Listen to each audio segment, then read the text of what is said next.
अस्सलामुअलैकुम दोस्तों, आज जुमे का दिन है। आज डायरेक्ट वीडियो की बात करते हैं। एक ऐसी वीडियो दिखाने वाले हैं, ऐसे मुक़द्दस मकामात की ज़ियारत करवाने वाले हैं आपकी, जिसकी ज़ियारत करना हर मुसलमान अमीर गरीब की ख्वाहिश है, दिली ख्वाहिश है। तो हम आपको एक दोस्त के ज़रिए हम आपको ये दिखा रहे हैं। अल्लाह ताला हमें भी ले जाए, आपको भी ले जाए और ये मकामात देखने की सादत नसीब करे। सबसे पहले हम आपको मस्जिद हराम में होने वाली अज़ान सुनवाते हैं, उसके बाद खाना काबा और मस्जिद हराम की ज़ियारत करवाते हैं। तो वीडियो के साथ बने रहिए, वीडियो को पूरा देखिए।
माशाल्लाह जी, आपने अज़ान असर सुनी। अब ये देखे खाना काबा का दीदार करवा रहे हैं हम आपको। माशाल्लाह ताला सबको यहाँ ले जाए और हमें भी आप आमीन बोले और वीडियो को आगे शेयर करें। आगे हम आपको मस्जिदुल हराम का मंज़र सारा दिखाते हैं।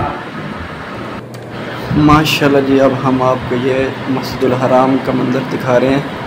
यहाँ लोग काफ़ी तादाद में मौजूद हैं और अभी असर की अज़ान हुई है तो नमाज की तैयारी कर रहे हैं। अल्लाह ताला हमें भी ये मंज़र देखना नसीब फरमाए, वहाँ जाके आपको भी। माशाल्लाह ये आप ज़मज़म पी रहे हैं। माशाल्लाह जी, माशाल्लाह ये इबादत कर रहे हैं, कोई खा रहा है या कुरान पढ़े हैं, ये कुरान की तिलावत कर रहे हैं बैठे भाई। ये कोई किसी कंट्री का भाई। माशाल्लाह माशाल्लाह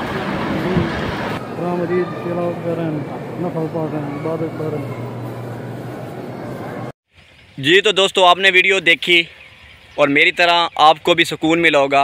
और मिलकर दुआ करते हैं कि अल्लाह ताला हमें भी ऐसे मकामात देखने की सादत नसीब फरमाए। और वीडियो को शेयर करें ताकि बाकी मुसलमानों तक जो अभी तक ज़ियारत नहीं की उन तक पहुंच सके। और मेरी एक छोटी सी रिक्वेस्ट है कि आप हमारे चैनल इफ़िशा ऑफिशियल को सब्सक्राइब करें ताकि आपको हमारी नई वीडियो मिलती रहें। और फ़ी अमानिल्लाह, पाकिस्तान जिंदाबाद।